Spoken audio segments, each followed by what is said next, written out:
L'entrepôt du bricolage, filiale du groupe Samsey, vous présente Si on parlait.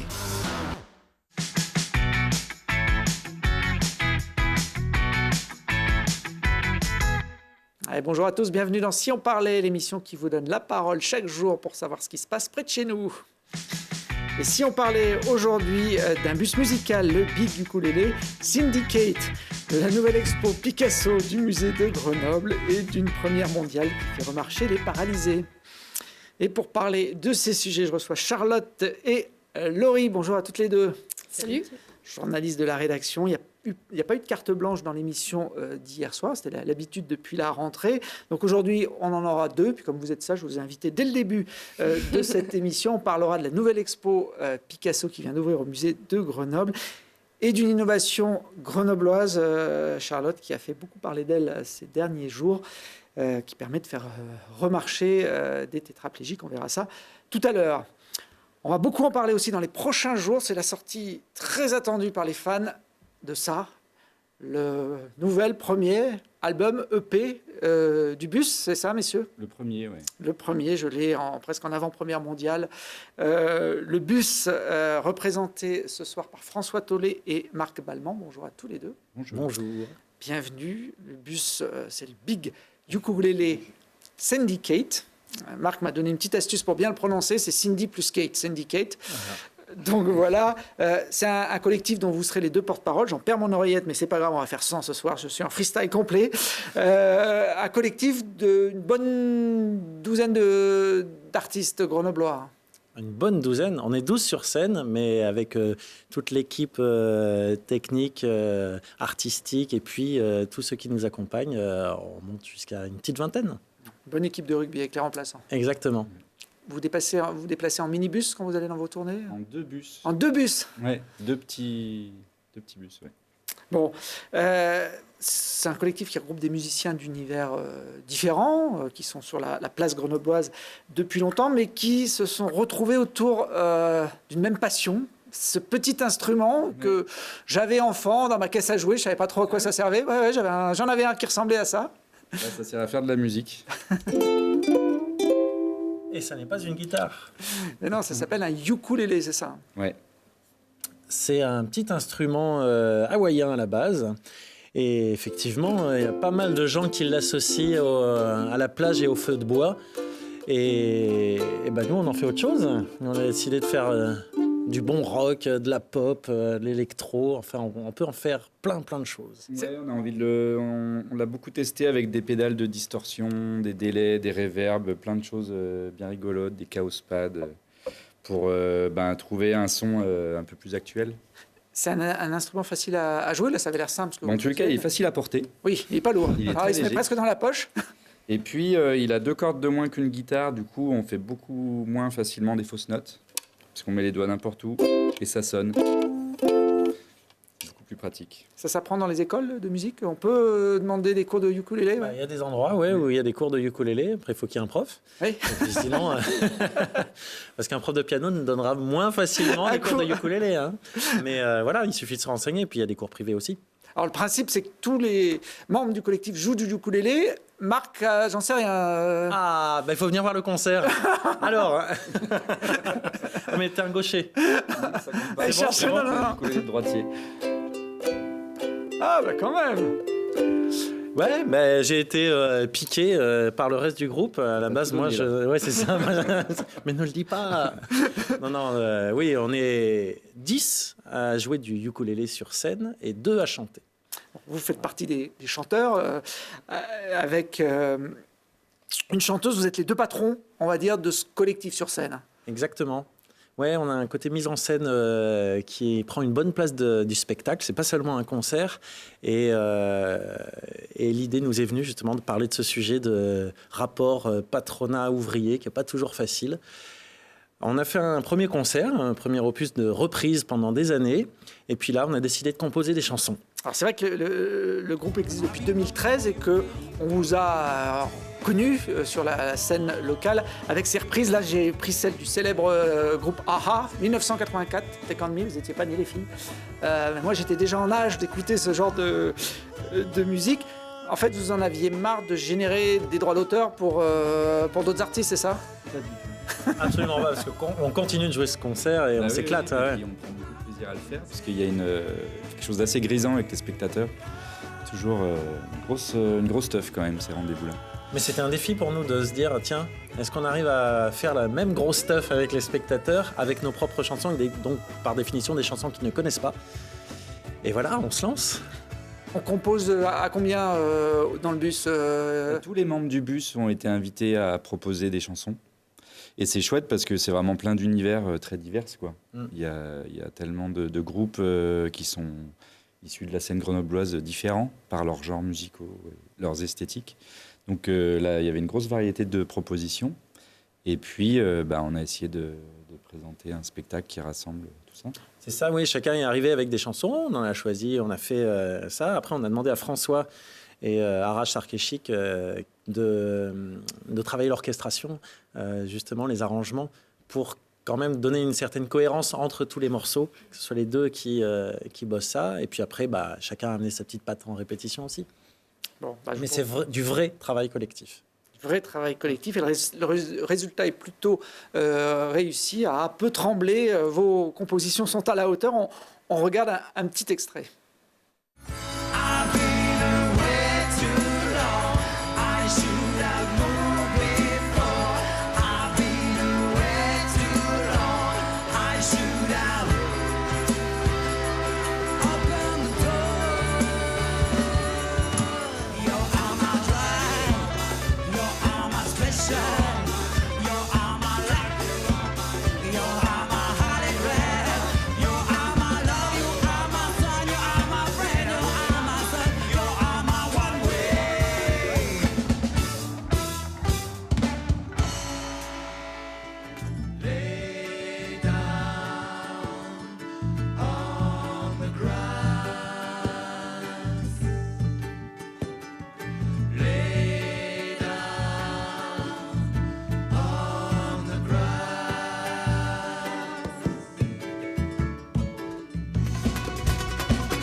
Voilà, petit extrait, ce qui s'appelle un medley, on peut dire ça comme ça. Hein, toutes les chansons qu'on vient d'entendre sont dans le l'EP.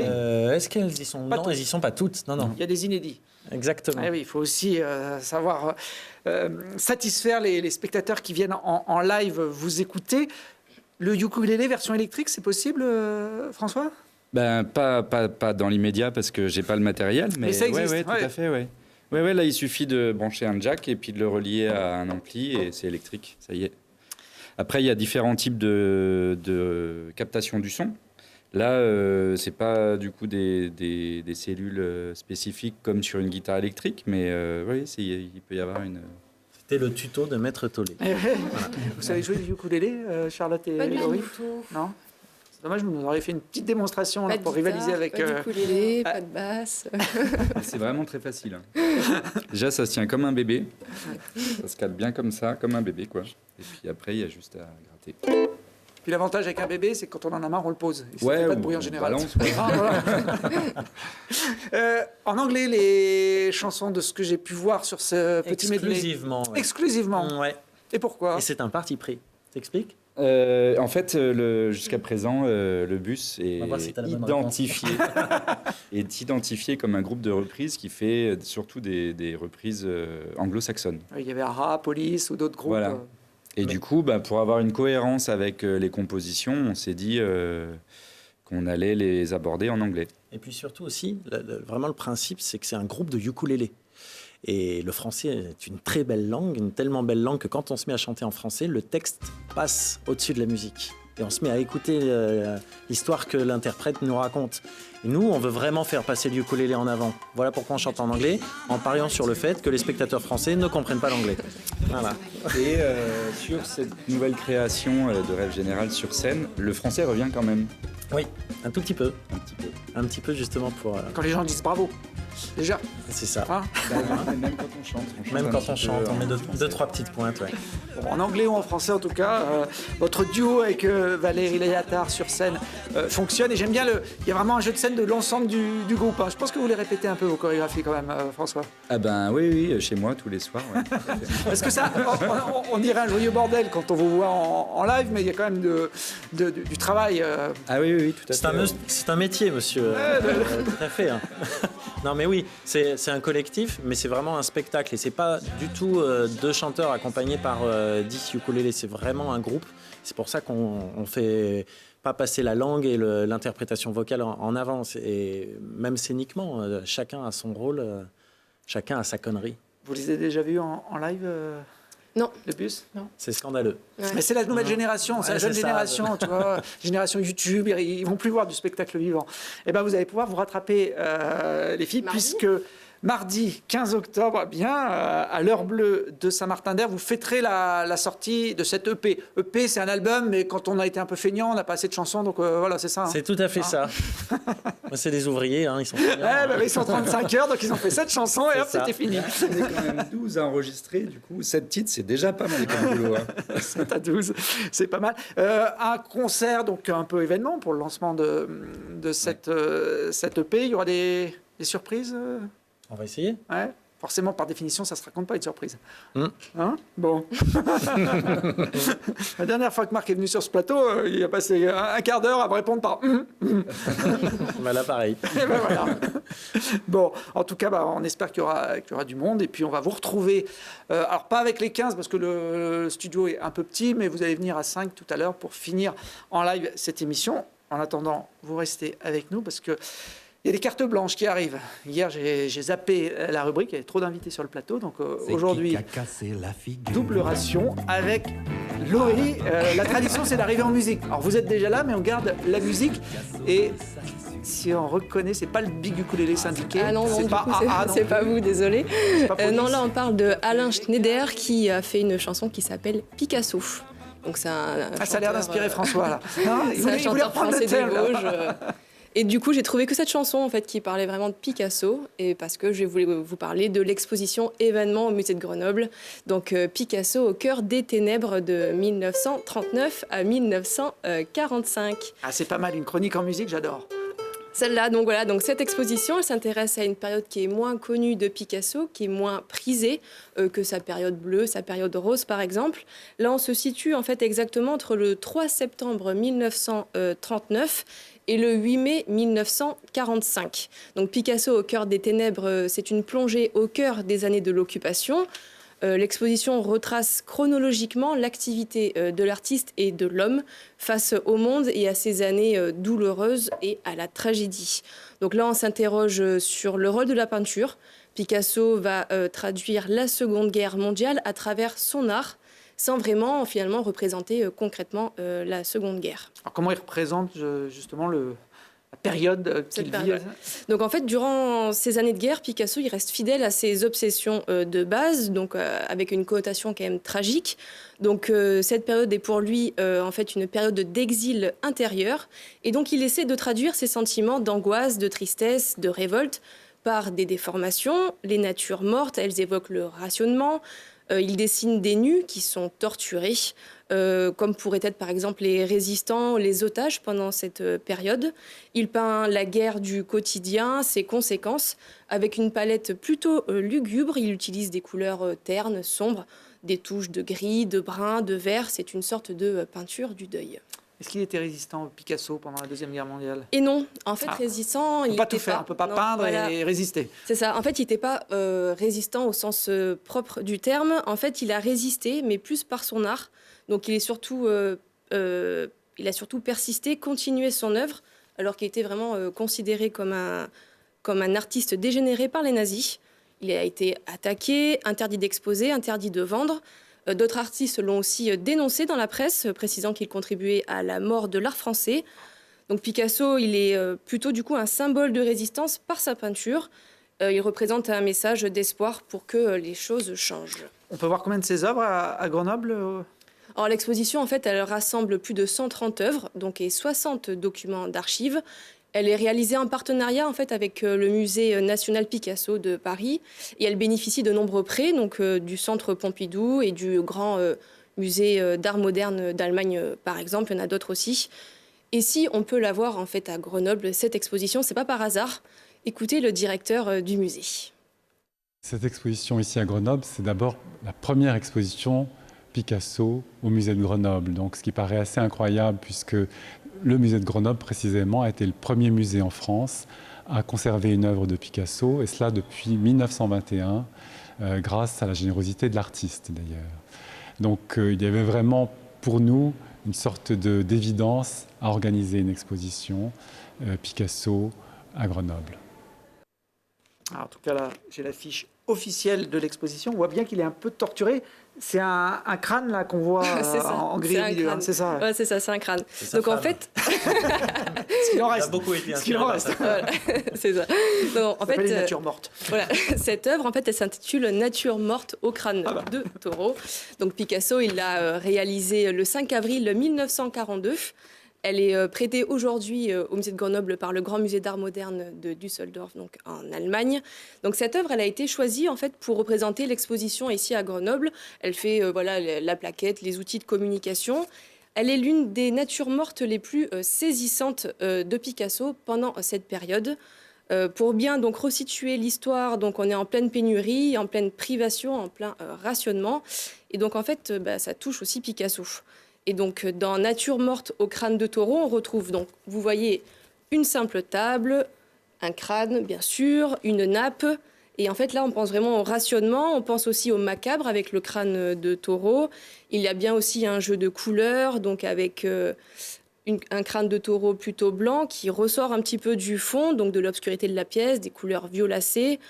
On voit aussi derrière une fenêtre qui peut représenter une croix, en fait, donc, parce qu'en fait, il a aussi fait ce dessin en hommage à un ami sculpteur qui est décédé donc, pendant l'occupation. Voilà, donc en fait, on peut rappeler que Picasso, il a une véritable passion pour les os, pour sa femme aussi. Et il avait déjà réalisé d'autres œuvres avec ces crânes-là, notamment en 1939, à la mort de sa mère. Bon, t'as bien bossé Picasso. Hein. Moi aussi, je crois qu'il avait plusieurs femmes d'ailleurs au cours de sa carrière, de sa vie. Cette expo donc, se termine le 5 janvier, 5 janvier 2020. 2020. Et puis ensuite, elle part en Allemagne. Bon, on va plutôt aller la regarder à Grenoble, tant qu'à faire. On a le temps, d'autant que le musée de Grenoble est gratuit tous les premiers dimanches de chaque mois. Donc pour octobre, c'est trop tard, mais pour novembre, le premier dimanche, c'est le 3 novembre, et le 1er décembre pour la dernière séquence de l'année. Et puis, c'est pas facile à filmer, hein, les Picasso, il y a des normes, on peut pas mettre un coup de caméra comme ça sur un tableau de Picasso. Ouais, hein. C'est très compliqué. Les héritiers veillent. Ouais, c'est ça. La Fondation Picasso, on est vraiment c'est très strict. Donc, on n'a pas le droit de faire de gros plans d'œuvres, il faut vraiment suivre des codes particuliers. Même pour les réseaux sociaux, par exemple, c'est un peu compliqué. En tout cas, tes images étaient très réussies. On va passer à Charlotte pour la deuxième carte planche de cette émission. Donc, on envoie la petite séquence musicale qui permet d'introduire. Alors, ça, par contre, je reconnais tout de suite. Hein. Moi, je suis un enfant de la télé. Ça aurait pu être ça. C'est vrai qu'il y a du Goldman dans cette introduction. En vrai, on sent le musicien qui a tout de suite l'oreille. Eh bien oui, exactement, parce qu'on va parler de science aujourd'hui. Alors j'espère être aussi doué que Jamie et Fred pour vous expliquer ce qui s'est passé récemment à Grenoble. C'est pas sorcier, c'était le générique de l'émission scientifique de France 3 quand même. Exactement, donc parce que je vais vous parler d'une première scientifique qui a eu lieu à Grenoble, alors plus précisément à Clinatech, donc c'est le laboratoire de recherche biomédicale. Alors cette première mondiale, ce n'est pas rien parce que c'est un véritable bond dans le futur, car un patient tétraplégique a pu se déplacer avec un exosquelette uniquement à l'aide de sa pensée.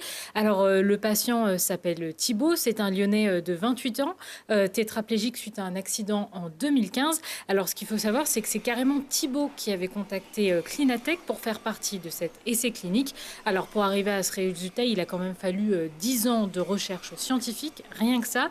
Et il faut savoir que cet essai clinique est le fruit du travail à la fois de Clinatech, du CEA de Grenoble et du CHU Grenoble-Alpes. Bon, je vais oser la question qui tue. Comment ça marche ?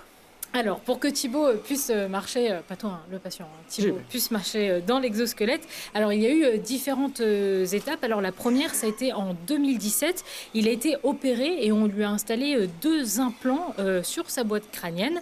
Alors en fait, ces 2 implants sont composés de 64 électrodes qui vont capter en fait les signaux qu'envoie notre cerveau. Alors ensuite, quand Thibaut veut effectuer ses mouvements, en fait, ce sont des algorithmes de décodage qui vont venir déchiffrer ces informations pour les envoyer ensuite à l'exosquelette. Alors, un point très important sur lequel les chercheurs ont dû travailler, c'est la réactivité des mouvements.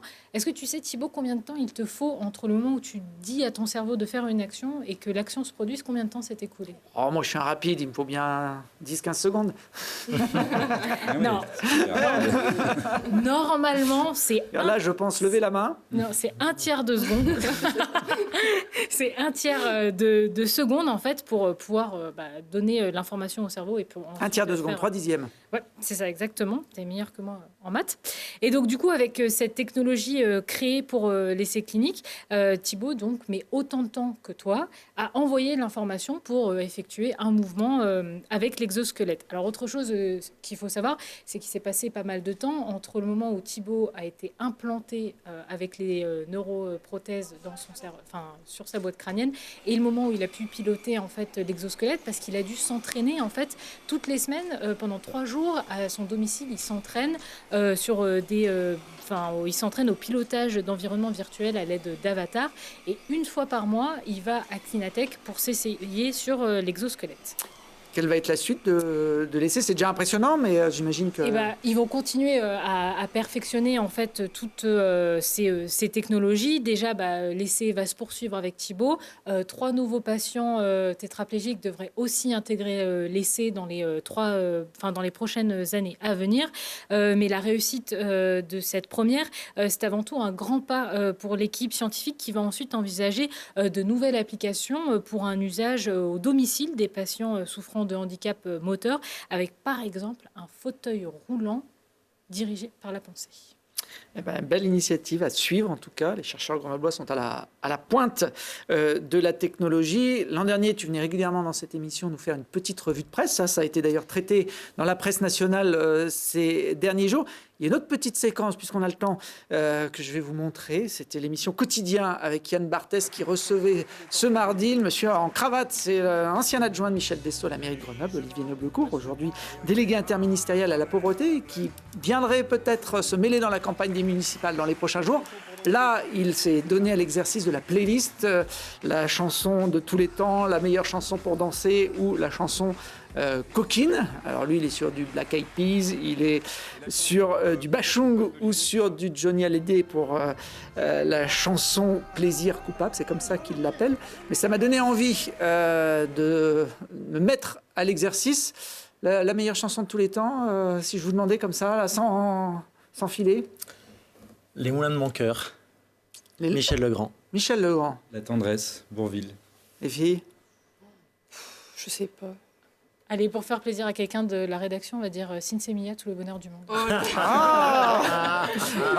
En sachant qu'il y a un des membres de Sinsemilia On n'a qui... pas rigolé. On n'a pas rigolé. Vous voulez la mienne? Oui. Allez, je vous la mets en musique. Mon rugbah vircha et Selchamp, ces mours-là. Qui y a avec cave, je ne sais quoi, ces mours-là. Jour bon, les ailes-moi deux, il y a de la il y a de la joie. Bonjour, les hirondelles, il y a de la joie. Dans le ciel par-dessus les toits, il y a de la joie. Et du soleil dans les ruelles, il y a de la joie. Partout, il y a de la joie. Duo qu'incarne François Tollet, parce qu'il ne fait pas que le bus dans la vie, François. Et moi, C'est la force du groupe. c'est la force du groupe. C'est qu'on ne fait pas que ça et que chacun a d'autres formations, d'autres spectacles et amène son univers pour le bus. Voilà, et chacun a souvent un duo. Donc la plus belle chanson, c'est celle de François Tollet. Et la chanson Plaisir coupable, la mienne en tout cas, c'est celle-là. Un zeste de petit rien.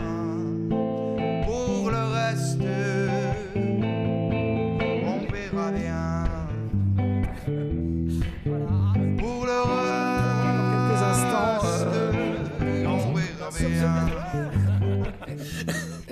Allez, une dernière, évidemment, pour faire la trilogie de Yann Barthès, la chanson Pour danser.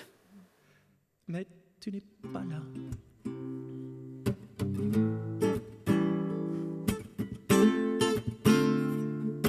T'es dans le déhanché. Non, c'est tu n'es jambe. pas là.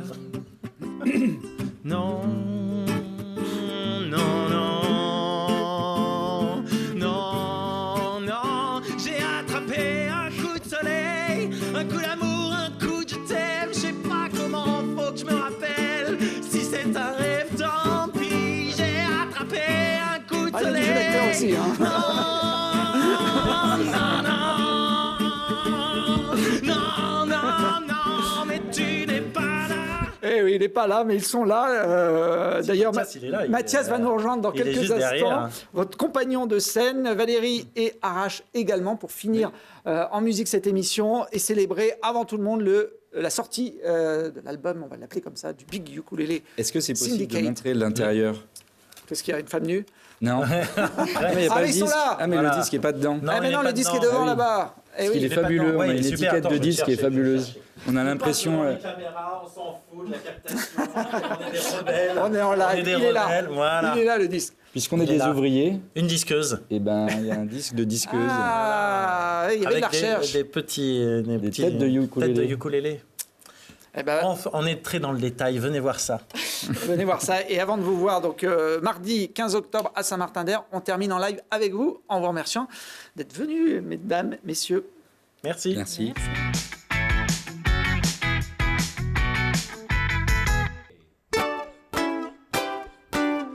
I've been looking for a long time.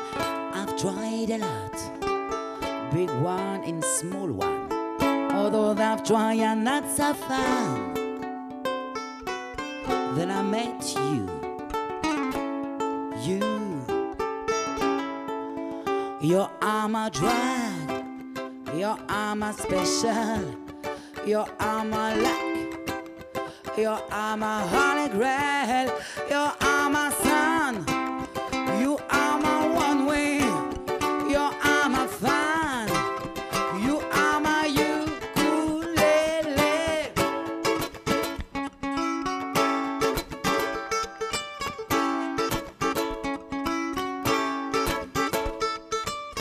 Always ready to follow me everywhere I go. And when my fingers caress your string, I feel I can do anything with you. Your arm a drag, your arm a special, your arm a luck, your arm a holy grail, your arm a sun, your arm a one way, your arm a fun, your arm a ukulele.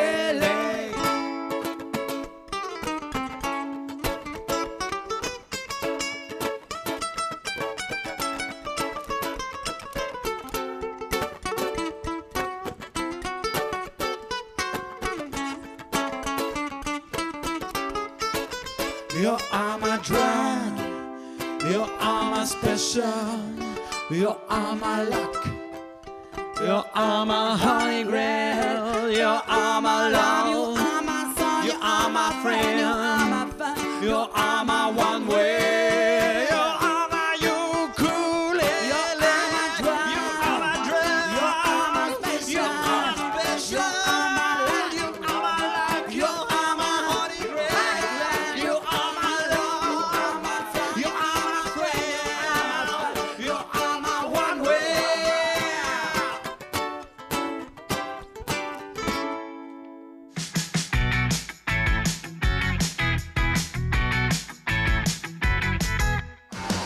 L'entrepôt du bricolage, filiale du groupe Samsé, vous a présenté Si on parlait.